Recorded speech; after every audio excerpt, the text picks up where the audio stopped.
All-Star Batman number 7, Scott Snyder writing, and we have Tula Lotay on art. And this is actually the second part of the last story, even though it didn't feel like it going in, because it was like, here's a Poison Ivy story in a different part of the world. They said it was going to be him on standalone villains, and then it's like Snyder went, nope, I'm tying it all together. It's all connected. You can always you can see the pin board with all the red string in his office. He's like, it's all connected. But Tula Lotay doing Ivy. So I've been getting this digitally, but I bought this because I wanted it for my Ivy collection of things, and I'm glad I did because physically the art looked fantastic. The art is fantastic. I do have one kind of complaint though. What was with Batman's suit? I don't know. I don't think they know. I just think Snyder's like, just do whatever you want. Like, why does he need a like? I got why he needed a suit for going to like Alaska, wherever he was going last issue, right? He needed a suit that kept him warm, but there's not actually threats to him. But they give him this weird like green he's in logo. It's like an Death Valley, thing, isn't it? Yeah. He's in Death Valley, and I feel like he should have been in a tank top and board shorts.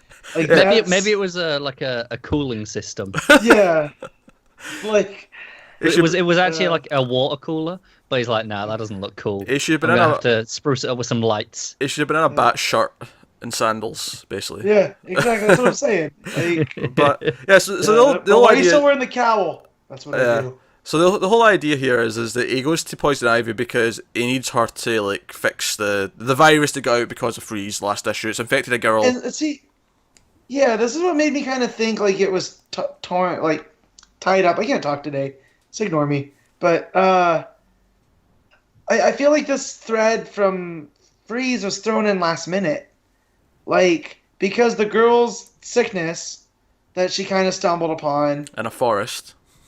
And the forest is so far away from where Freeze was. Yeah. Like, it doesn't make sense how it got there. Maybe it's like, did you ever see 10,000 BC? No, but it is on HBO Go. It looks shite. Oh, no, it's terrible. But I didn't see it either, but I saw a review of it, and they pointed out this great stupid moment in it, where they're going across terrain, and I can't remember what the two terrains were, so I'm just going to like pick it, but it was equally ridiculous if it wasn't these. It was like, oh, they're in snowy landscape, and then there was literally just a line in the ground, and it was like hot climate after that, and it was just. And I'm just wondering, is that what happened here? It was Mr. Freeze like in the snowy area, and then just like hard cut off woods. So what I was sort of hinting at the start of the show, I left All-Star Batman to almost last, and obviously if you've heard my thoughts in the last issues, I've not been that enjoying it that much. Last issue was a bit better because I liked the art better and Freeze, but it got kind of stupid in the plot for me towards the end. But it almost compounds the problem when I've got so many books. I had 13 books this week, right? And when I've already read like 10, and then All-Star Batman's sitting there, and I'm like, okay, I suppose I'll read it. Like, it was one of the first. That's why you read it first. Yeah, because then it's only uphill. It wasn't even for that. I was just like, I can't wait any longer to see that. Yeah, because before I read it, I was like, maybe I'll drop it just because there's so much in week 2, and I clearly don't enjoy reading it that much compared to everything else. And admittedly, it probably is the best issue yet. I prefer Jock's art, but the art was in this was still really good. And I like the story here better than the story's so better. Far anything. Yeah, because barring the weird connective thread. Yeah, I really like this. It didn't get stupid. Well, no, and it's what Snyder does well, where he played with some like textbook concepts of like how disease spread and pathology, but he also played with the psychology of Poison Ivy and appealed to her human side, which you don't see too often because she's always about all the plants, and she's almost an alien in that world. As you know, she's a human, but she feels more at home in the plants. Yeah, that's what I liked about it. It was Batman, like the invisible forces that have been coming for him. Say invisible. They've got invisible suits, but the forces that have been coming for him since like the Two-Face Just wait, arc. invisible suits, Snyder. Take a break, man. That's a fair point. Take a break.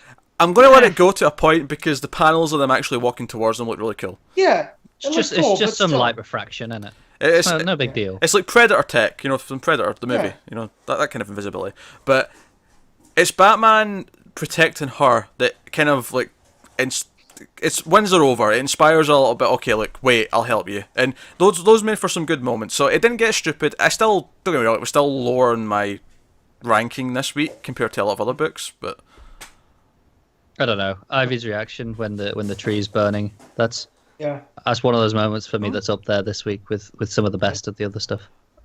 That's fair. That's fair.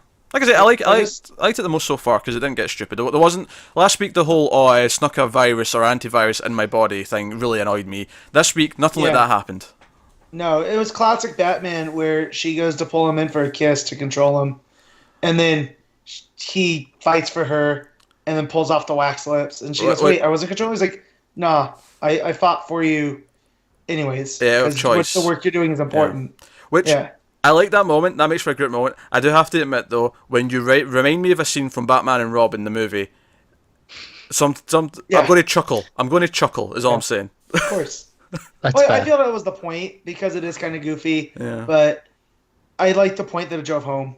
That they were... Because I always say I like Ivy, because given an alternate timeline, she could have been a hero. But because she's so jaded by humanity, she decides she'd rather be with the trees. And here she gets a chance to be a hero. And her whole point of this is this poor girl, she, just trying to make the world better by doing these, cross hybridizations, and accidentally created this disease or unleashed it from the forest. And you can't have it named after her. That's not what she deserves. So the characterization here, I think, is the strongest out of Snyder in a good long while.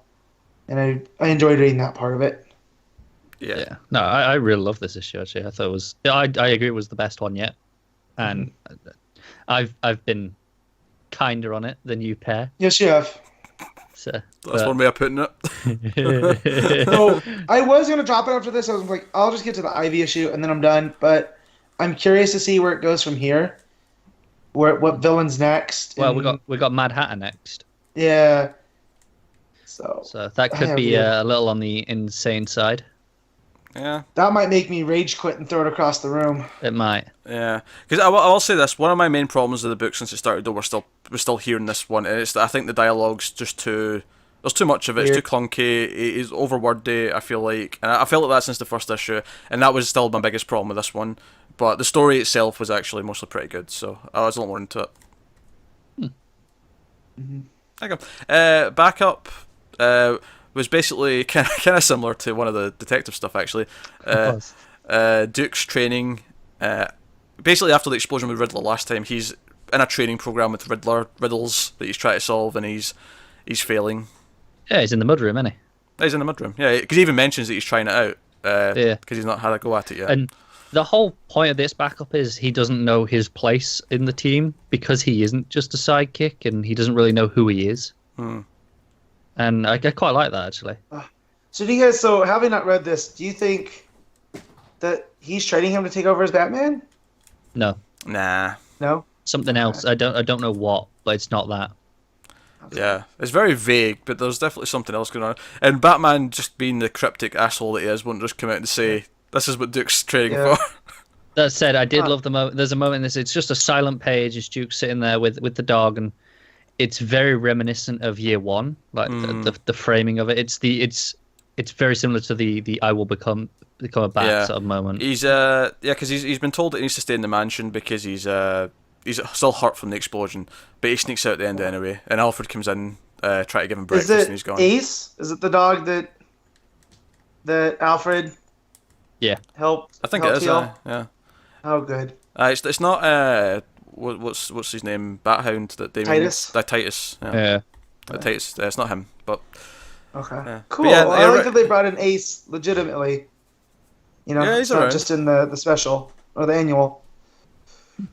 No, I really like this backup. It's probably my favorite of the backups because I got the point of it. Like often, I feel like the backups. It's just like it's just this. Whereas this, I get it's him questioning his role and what his purpose is. I would also agree. This is probably the best of the backups. A lot of because I feel like a lot of the ones before now, I completely forgot what they were until you brought it up. Whereas this one, I still kind of have a good grasp on what it was, which means it told me a story.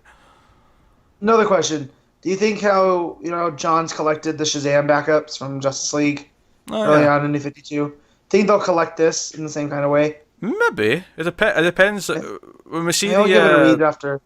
Yeah, because when we see the first trade comes out, or the first hardcover of All Star Batman, if it doesn't have them, then yeah, that's what they'll be doing. They'll be. It's weird though, because obviously the Shazam stuff all felt like a sequential story, where this often hasn't. It's felt like snapshots. Yeah. Up until this one, where it ends at a point where it's like, okay, the next one should follow directly on. That's it. It's still been named as such though, because it still says the Curse Wheel Part 6. So it's still they're still treating it like that. But you're right, it does feel more disconnected than Shazam did. Weird. Get me a damn Shazam book, you assholes.